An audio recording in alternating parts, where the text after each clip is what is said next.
Secundaria primer grado. Ciencias y tecnología. Biología. ¿Cómo es nuestra vida celular? Reconocer que las células realizan todas nuestras funciones como seres vivos. ¿Cómo están, amigas y amigos? Sean bienvenidas y bienvenidos a la programación de Aprende en Casa. Estamos muy contentos de que nos acompañen. Esta sesión se dirige a las y los estudiantes de primer grado de secundaria, específicamente a la asignatura de Ciencias y Tecnología, Biología, y tiene el propósito de que puedan reconocer que las células realizan todas nuestras funciones como seres vivos. Recuerden que con estas sesiones ustedes pueden desde su casa acercarse a los contenidos de las asignaturas que cursan. Como en cada sesión, les sugerimos tener a la mano una pluma y un cuaderno u hoja para anotar las ideas y las preguntas que surgen.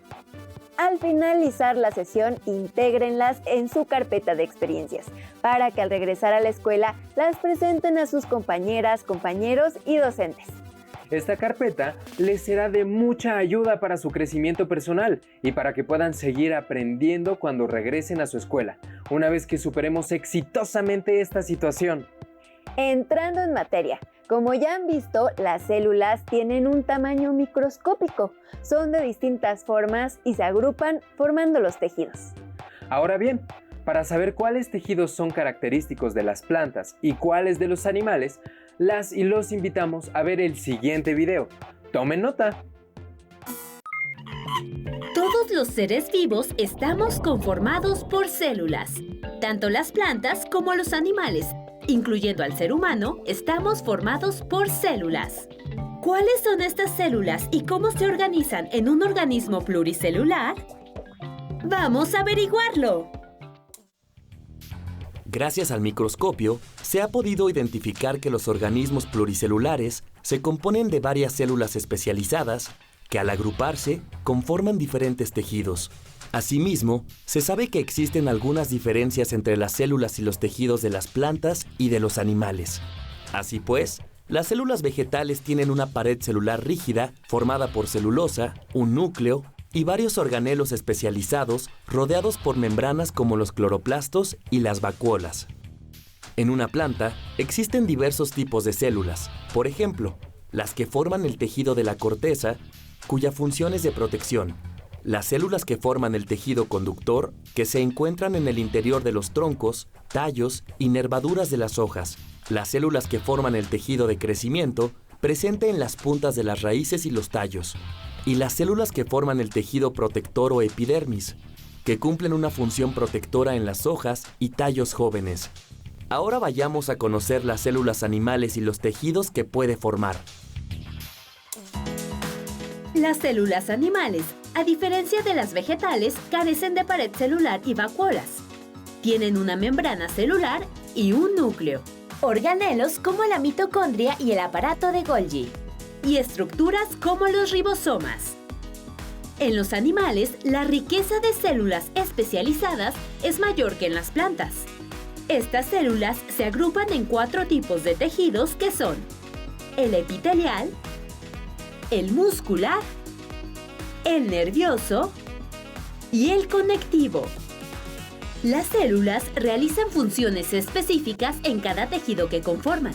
Por ejemplo, las células del tejido muscular participan en el movimiento y las del tejido conectivo colaboran para el soporte y almacenamiento de los nutrimentos. Recapitulemos. Gracias al microscopio, sabemos que las células vegetales y las células animales que constituyen a los organismos pluricelulares son especializadas y forman distintos tipos de tejidos.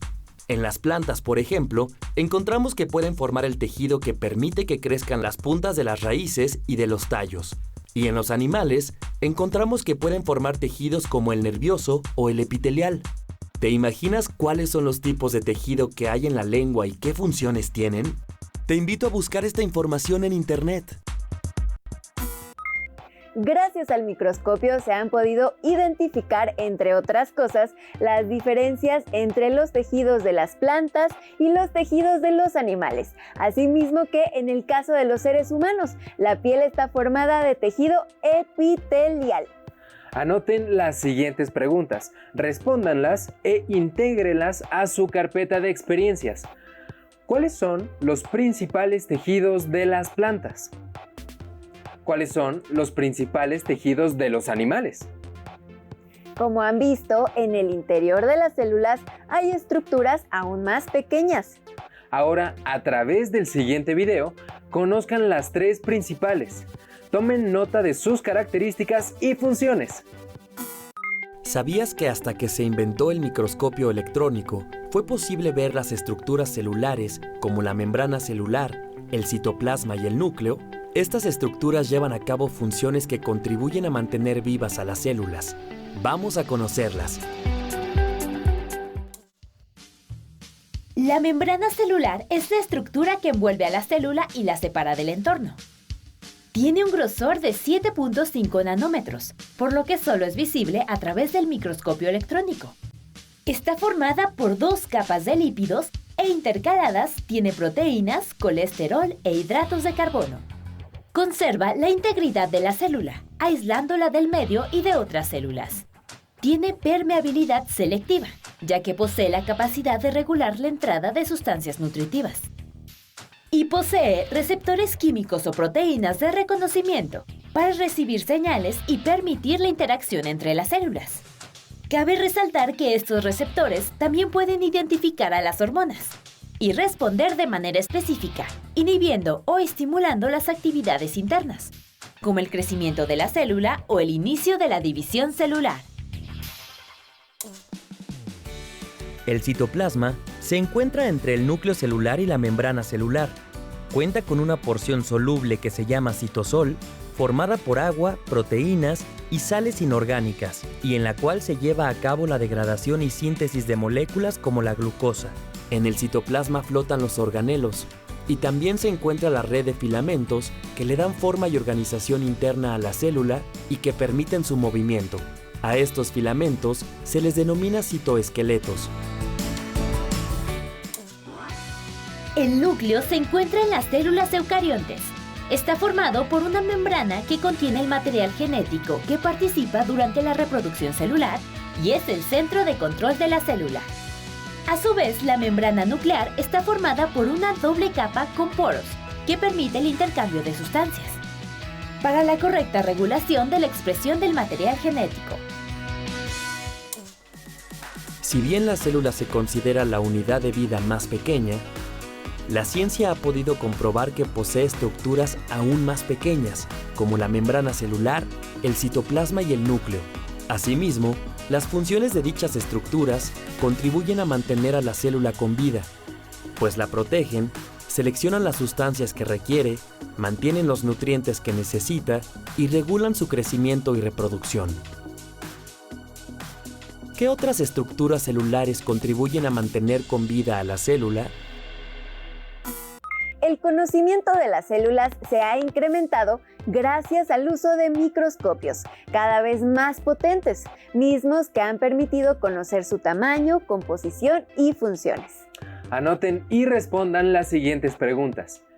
¿Cuáles son las principales características de la membrana, del citoplasma y del núcleo? ¿Qué funciones cumple cada una? No olviden incluirlas en su carpeta de experiencias. Ahora, den un vistazo general a la cantidad y diversidad de estructuras celulares a través del siguiente video.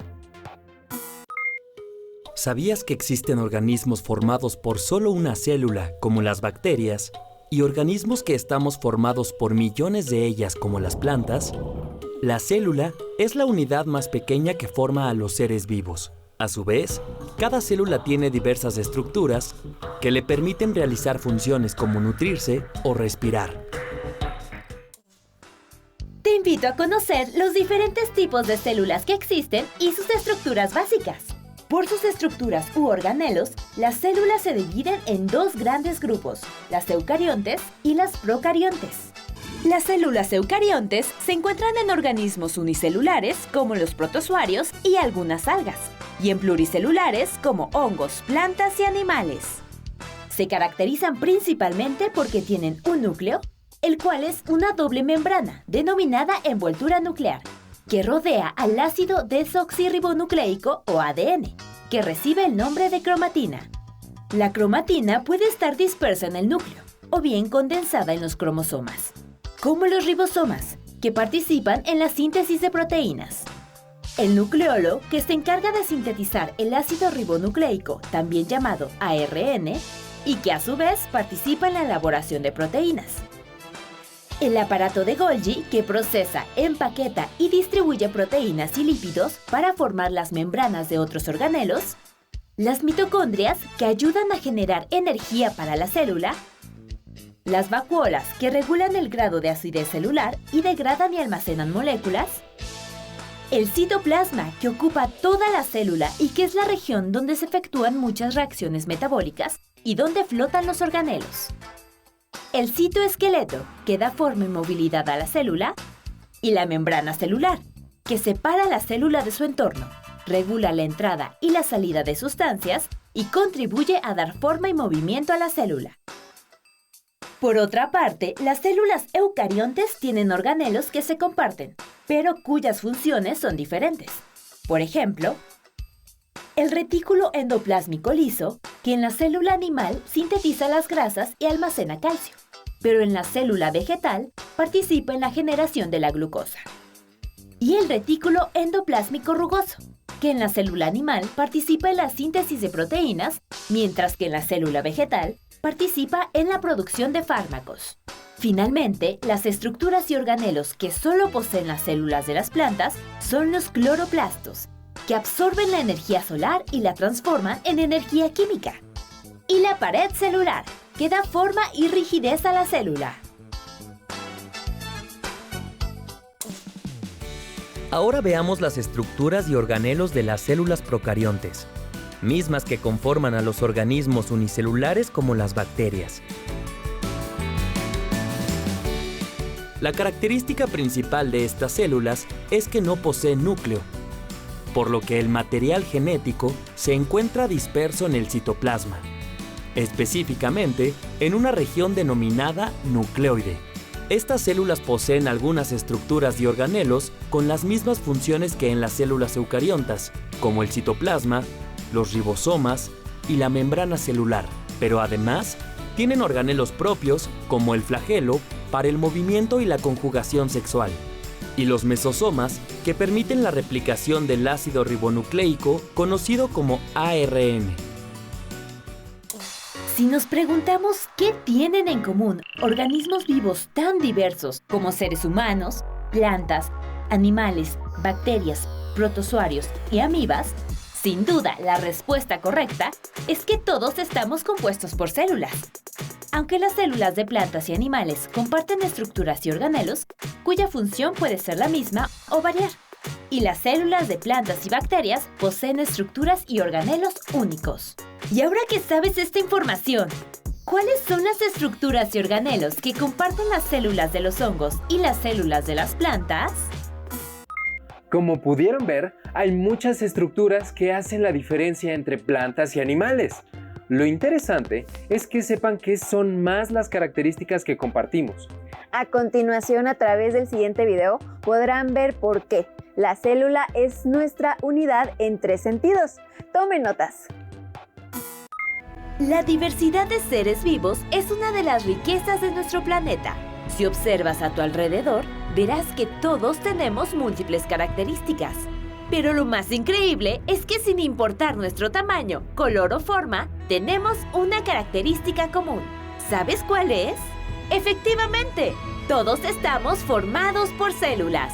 Por eso, la célula es la unidad estructural, funcional y de origen de todos los seres vivos. ¿Crees que hay alguna otra característica que compartamos? ¡Vamos a averiguarlo! Todos los seres vivos estamos formados por células, y en ellas se llevan a cabo las funciones básicas de la vida, como la nutrición, la respiración, la irritabilidad y la reproducción. Estas funciones están íntimamente relacionadas con su funcionamiento y crecimiento. Veamos con más detalle estas funciones. La nutrición engloba los procesos que proporcionan a la célula la energía para que pueda realizar todas sus funciones y actividades, además de la materia orgánica para que pueda crecer y renovarse. Es posible distinguir dos tipos de nutrición. Por un lado, la nutrición heterótrofa, que es realizada por los animales, y por otro lado, la nutrición autótrofa, que se produce en las células vegetales. En la nutrición heterótrofa, la membrana de la célula permite el paso de algunas sustancias que la célula necesita y para ello puede incorporar partículas de mayor tamaño para posteriormente utilizarlas en su funcionamiento. En la nutrición autótrofa, la célula atrapa la energía de la luz del sol. Luego, incorpora agua, dióxido de carbono y sales minerales para fabricar sus propios alimentos a través de un proceso llamado fotosíntesis. Una vez que los alimentos son fabricados, se utilizan en su funcionamiento. La nutrición está íntimamente relacionada con la respiración, ya que en la respiración se obtiene la energía útil para el funcionamiento de la célula. Veamos cómo ocurre esto. Para la obtención de energía, las células requieren de mitocondrias, los organelos encargados de la respiración y de la presencia de oxígeno. Los nutrimentos ingresan a las mitocondrias, donde en presencia del oxígeno liberan la energía que contienen. Mediante la reproducción, una célula genera descendientes, por eso es la unidad de origen. En células procariotas, como las bacterias, la reproducción se conoce como fisión binaria. Y en esa fisión, primero se presenta una copia del material genético. Después hay un crecimiento celular. Y finalmente se da la citocinesis o separación de las dos células hijas. En las células eucariotas, la división celular puede realizarse por el proceso de mitosis, en el cual se generan dos células hijas a partir de una célula madre con el mismo número de cromosomas e información genética.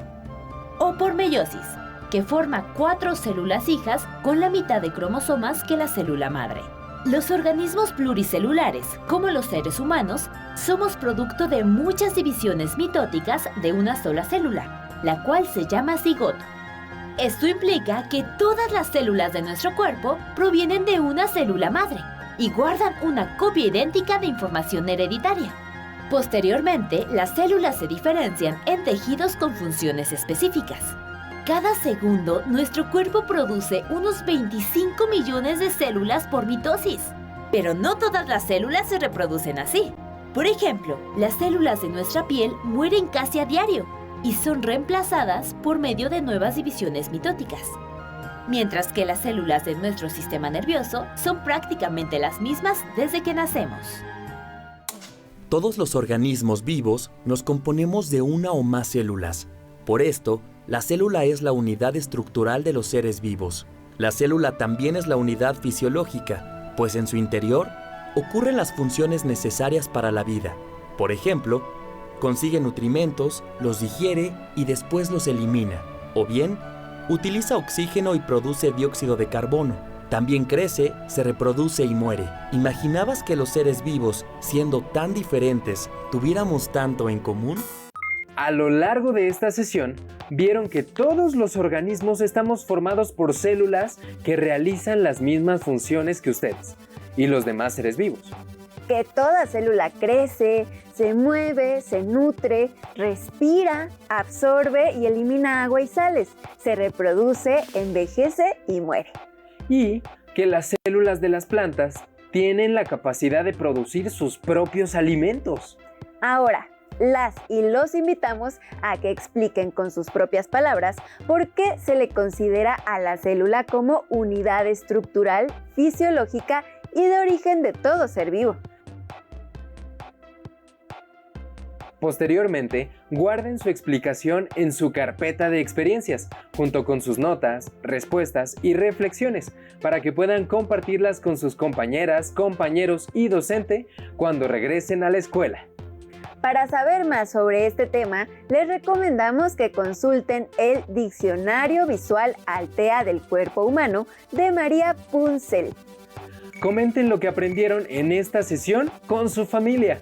Y no se pierdan las siguientes sesiones de Aprende en Casa. ¡Hasta pronto!